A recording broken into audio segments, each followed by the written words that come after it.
Hi, and welcome back to Ivy English. I'm Karen. And I'm Chris Gorski. Today is May 9th, and we're on page 27 in your magazines. Today we're going to hear part 2 of the article that we started yesterday, which is entitled, Get a Grip on Chopsticks. So I wanted to start with a fact and a question for you, Karen. So it is estimated that the Chinese alone use around 45 billion disposable chopsticks every year. What is the solution to the use of disposable chopsticks? Are there any viable alternatives in your mind? Absolutely. Bring your own. I bring my own. But I will open up my bag and bring out. I use them almost everywhere I go, my own chopsticks. I do too, but what percentage do you imagine bring their own chopsticks? That's the point. I think that legislation has to come into the picture here. It's not just chopsticks. It's all this plastic. All this plastic. Plastic. You know, and we were talking about spoons yesterday. I almost never use spoons if all they have is plastic spoons, because at least I'll use one less piece of plastic. So this has to be done at the government level. There's just no way around it. We consumers can only do so much. We can make personal choices. It's the government and the manufacturers that has to be fixed. Now, in the U.S., the problem is lobbying, because people have too many vested interests in plastic. So we just can't legislate them out of existence. They're useful. But the thing is, if the government and the manufacturers work together, we could find solutions of refillable containers and just use, like when I was in Taiwan in the 70s, very few people were using disposable chopsticks. They weren't using styrofoam trays. Everything was washed and reused. We just need to go back to that. I think this is a great point, especially where you're saying where this is a very solvable problem. And I think it's a personal choice. I'm a person that carries my own chopstick, spoon, and cup. Me too. But ultimately, people are going to go for the path of least resistance. That's right. This is so That's easy right. and so common in so many facets of life. People are going to take the easiest path for them. And if we're not directing them where they want to go, they're going to go the easiest route. And I watched it happen with my own eyes, because when I was here in the 70s as a student, hepatitis B became rampant. Right. It was everywhere. And then they brought in these disposable styrofoam trays for the buffets that you see everywhere else. And they were praising it. They say, oh, that's going to help us deal with this disease. It's not going to be spread so easily. But it was also a disaster for the environment. Okay, let's go to our article, Get a Grip on Chopsticks. Chopsticks are not just eating utensils. They are an extension of a rich cultural heritage that offers a unique dining experience. While personal styles may vary, there is a specific chopstick grip that can greatly improve this experience. First, place the 2 sticks between the thumb and forefinger of your dominant hand. Hold the upper chopstick gently with your first 3 fingers while resting the lower one against your ring finger. Meanwhile, nestle your thumb against the side of your forefinger nail. The upper stick is moved up and down with the motions of the forefinger and middle finger. This way, pieces of food can be easily grasped between the tips of the chopsticks. Beyond mastering the grip, understanding cultural etiquette can further enhance your dining experience. The first rule is to grab and not stab. In many places, it's impolite to stab food items with the tip of your chopsticks. Second, never set chopsticks vertically in your bowl or stick them directly into your rice when they are not in use. In some cultures, this is done at grave sites with incense, so such positioning of chopsticks has become a symbol associated with death. When you're not using your chopsticks, it's best to place them on the side of your dish or on a holder by its side. Third, watch where you point your chopsticks. It's disrespectful to point them directly at other people.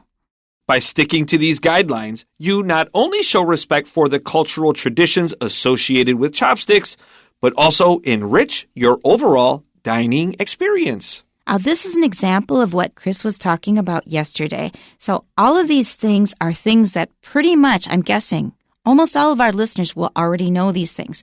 But now you know how to say them correctly in English. Let's go back to the beginning. Chopsticks are not just eating utensils. They are an extension of a rich cultural heritage that offers a unique dining experience. Now, I have two thoughts on this. First of all, eating utensils is a compound noun. So we don't say eating utensils. I am eating utensils. That means you are... Don't do that. Yeah, you're going to have a terrible case of indigestion or also, have some slivers in your stomach. So because eating here is a gerund, that means it is a verb that is used as a noun. If we have a noun plus a noun that modifies another noun, we don't stress the second noun, the noun that is modified. So we say eating utensils, eating utensils. The other thing is, this occurred to me as I was reading, they are an extension of, when I saw that, I thought of a kind of theory that I have about how chopsticks came into being in the first place. I think they are an extension of our fingers. It's a way to eat food with your fingers, but you don't get them dirty or burnt. Yeah, very much. I agree with this theory. It's very normal for many cultures to eat with their fingers, even today. Right. And children naturally do it too. It's almost instinctual for children to want to eat with their fingers. It kind of makes sense that it's okay, well, here these things look like our fingers. We already used our fingers previously. Let's just make it a little cleaner. So I was thinking an extension of human fingers, but it says it's an extension of a rich cultural heritage. And that is certainly true because they go back so long. And that offers a unique dining experience. I personally like eating food better with chopsticks. It seems like the utensils are less in the way of the food and they don't add a taste to the food if you have good chopsticks. I have a question for you. Do you remember or have you ever heard of this weight loss idea that by using chopsticks, because you need to use more force and you need to be more mindful when you're eating, you eat more slowly, therefore you fill up faster, and therefore you eat less and lose weight. They have some rules attached to that. So for beans, you have to pick them up one bean at a time. So you have heard of this. And I in fact, have heard of it. But if you are eating beans one bean at a time, that will slow you down. It's very mindful. I agree. Very contemplative. However, the way most of us use chopsticks, I don't think we would lose any weight unless we gave conscious thought to it, especially when I first saw Taiwanese eating. When they got to the end, there wasn't much rice left in the bowl. They bring the bowl to their mouth and they shovel it in. That shocked me the first time I saw it because this is considered very impolite in Western manners. Keep that in mind if you go to the West. The U.S., Europe, anywhere in the West that doesn't use chopsticks. Shoveling is not allowed normally, or it's considered very bad manners. So, yeah, I think that people can eat very fast with chopsticks. Doing things one grain or one bean at a time would slow you down. Manners is a subjective experience. So always be mindful of that. My father, I still remember him hectoring us about doing this, about eating, like shoveling when we were kids. Yeah. And he's like, what are you, a dog? Right, and yeah. he would call everyone dogs about it. And That's right. Yeah, he let you know he was not a fan of shoveling the food into your mouth. When I went to Germany for a year, I was taught proper manners for eating according to German standards because I thought I was being very careful and very polite. And finally, my German host father said, Karen, I have to tell you something. In Germany, when we eat, you have to hold the fork in your left hand, the knife in your right hand, and you use the knife to push the food onto your fork. You do not kind of shovel around with your fork, and change hands when you're cutting steak. So if you're cutting steak, you hold it with a fork, you cut it with a knife, and then you eat it from the fork with your left hand. We will change hands. We'll put the fork in the right hand so we can use the fork in our right hand. So all of these manners, I brought typical American manners, and I thought I was being careful. And my German host father just gave me a lesson. Now, you guys can't see this, but Karen and I were both pantomiming. Yeah. So Karen sat up as she imitated her German host father and got a very serious pose. And then we began using hands. Yeah. Now, something you may not know about me is I'm left-handed. So I imagine the tools in my hands. And I'm like, no, this makes perfect sense to me. And then I tried to think why they would have to explain this. And that's like, that's right, because most people are right-handed. Most people are left-handed. Yeah. I'm like, this is great. The world works for me finally. I'm a righty, right? That's right. It works well if you're left-handed. And there is another American habit that does not fly in Europe, and that is, so like if we had peas, my father would eat them with a fork until it didn't work anymore, and then he'd kind of flip them on with his thumb. And that does not work in Europe. You have to use your knife. The knife. Because I never liked messy fingers. I didn't mind that. A fork onto the spoon, whatever it was. Just don't touch it. Okay, and then this was discussed in a newspaper years ago. And then I wrote a letter saying, the European manners make much more sense. And they actually published my letter, but then the columnist responded, said, those Europeans are really stuck up. The American manners are just fine as they are. Yeah, no comment there. Here's what I know about opinions and another body part. Everyone has one. That's right, and opinions are only opinion. So while personal styles may vary, there is a specific chopstick grip that can greatly improve this experience. So now they're going to talk to you about a better way to hold your chopsticks if you didn't really have a good way before. Be careful here. Chopstick grip. We're not saying chopsticks here. Because it is an adjective. It's a noun that's used as an adjective. And in that case, we usually take the S off. So, for example, we don't say bookcase, we say bookcase. Okay, in our next paragraph, I want to preface this by saying I am a firm believer in monkey see, monkey do. Showing and demonstrating and doing things is probably the best way to learn. However, we are talking about a magazine article, so we're going to write out step-by-step how to hold chopsticks. Focus on the vocabulary and the words. Because that reminds me of when I was reading at the first, or when I was describing something, and Chris was trying to figure out what I was saying, because trying to match words to very delicate gestures with your hand is kind of hard. I was thinking this should be a YouTube video. It's okay. Just focus on the vocabulary here. First, place the two sticks between the thumb and forefinger of your dominant hand. Right for me, left for you. So dom, D-O-M, is the Latin word for control. For example, in words kingdom. This is the land that the king controls. And to dominate over someone. Our next sentence, hold the upper chopstick gently with your first three fingers while resting the lower one against your ring finger. So which finger is your ring finger? It is the finger on which we traditionally wear a wedding ring or an engagement ring. It is the finger that is between your middle finger and your pinky.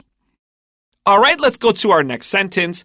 Meanwhile, nestle your thumb against the side of your forefinger nail.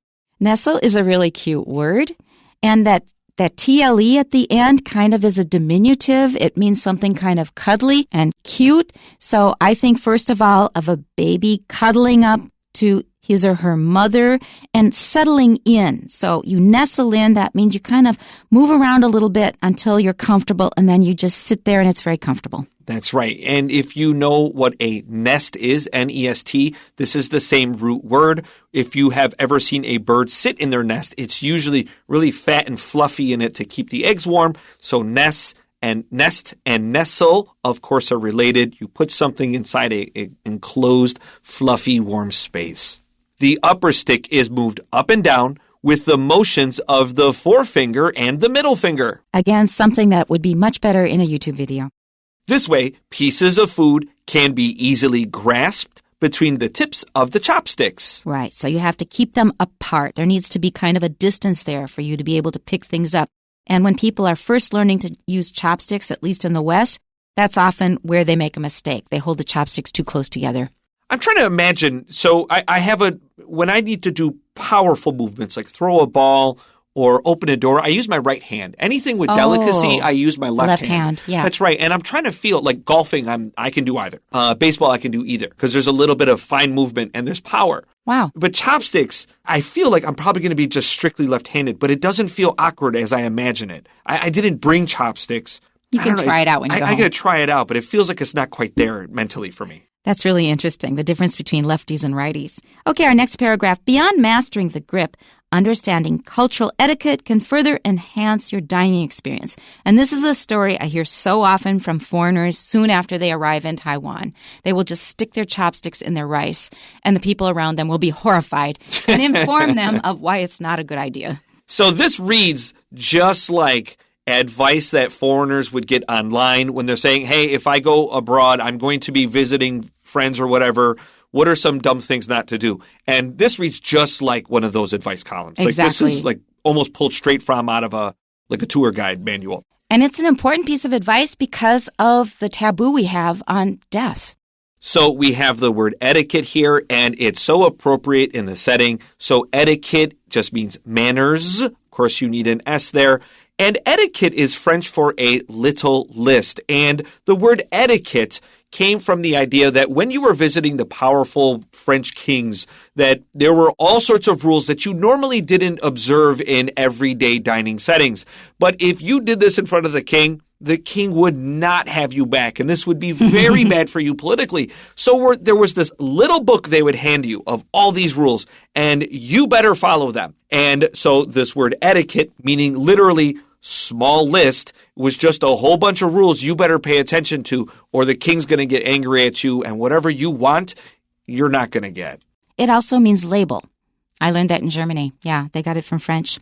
The first rule is to grab and not stab.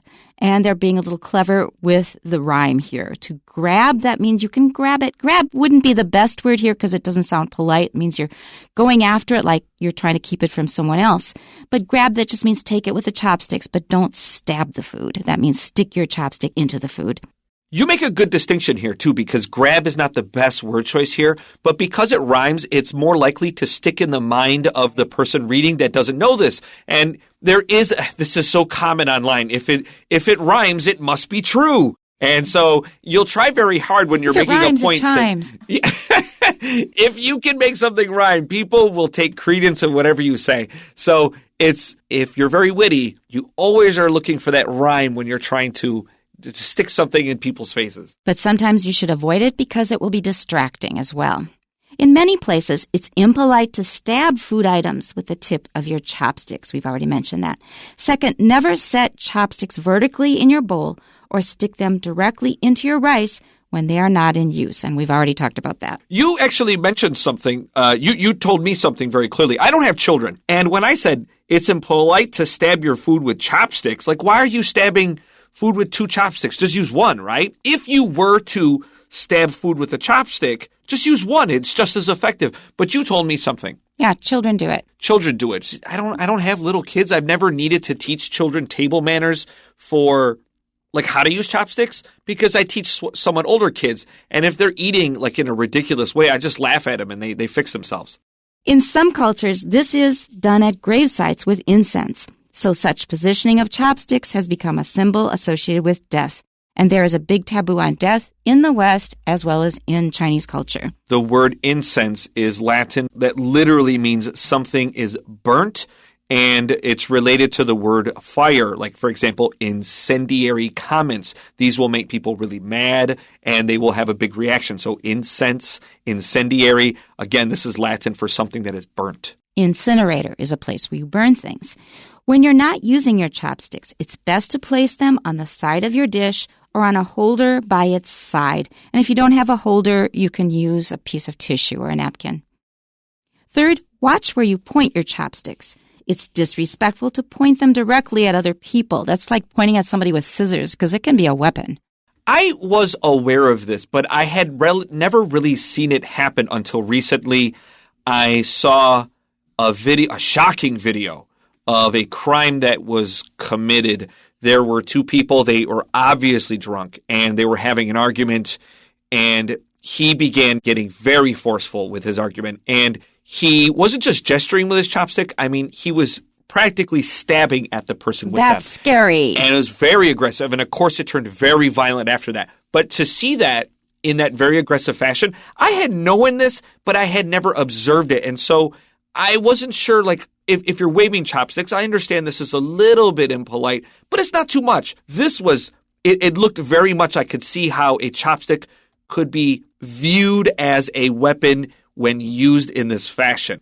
Almost scary, like a knife. That's right, yeah. All right, let's go to our final very short paragraph. By sticking to these guidelines, you not only show respect for the cultural traditions associated with chopsticks, but also enrich your overall dining experience. Especially since you're less likely to be yelled at. And it's not nice to be yelled at anytime, but especially when you're eating. All right, let's go to our questions. Number 1, according to the Day 1 passage, what words should be filled in the blanks? During my 2 summer vacation trips, I observed an interesting contrast in utensil preferences. In blank, I saw many people eat rice with spoons, while in blank, I noticed that people usually used wooden chopsticks to eat rice. And for the first blank, we see spoons, so we know it's Korea. And the second blank is Japan. Number 2. Which of the following statements about chopsticks is true? A. Korean chopsticks are often made of plastic. Nope. B. Japanese chopsticks are longer compared to Chinese ones. That's the opposite of reality. C. Chinese chopsticks have sharper ends than Vietnamese ones. No. And letter D, this must be the correct answer. A special kind of Vietnamese chopstick is used to mix ingredients. And that is the correct answer. It's a flatter kind of chopstick. All right, number 3. Which aspect of chopsticks is not discussed in the 2-day passage? A. Proper chopstick placement when they are not used. That is discussed, so that's not the right answer. B. The earliest recorded use of chopsticks. Now, the key word here is recorded. That means we have a record of it, either in writing or the actual object or objects themselves, and it did discuss that, so B is not the right answer. C. A way of holding chopsticks, and of course we had that big long paragraph today. When Chris was gesturing all over the place, but you couldn't see it. All right, and D, the inventor of chopsticks, no, that was not mentioned. We don't know who invented chopsticks or how they came into being. Okay, number 4. Which rule for using chopsticks is mentioned in the day 2 passage? A, don't tap your plate with chopsticks. I don't think that's a good idea, but it didn't mention it. On the other hand, I really like sound. I like all kinds of sounds. So I really like tapping my bowl with chopsticks because it makes a beautiful pitch. However, I got yelled at by a family member, so I stopped. Letter B, don't point chopsticks towards people. And of course, I mentioned that because, man, that video, I will never forget that video. So very, very bad form, very bad manners. That's the answer. C, don't leave chopsticks crossed on the table. That was not mentioned. And finally, letter D, don't share food directly with your chopsticks. I mean, maybe if it's your best friend. Or your baby. Yeah, there you go.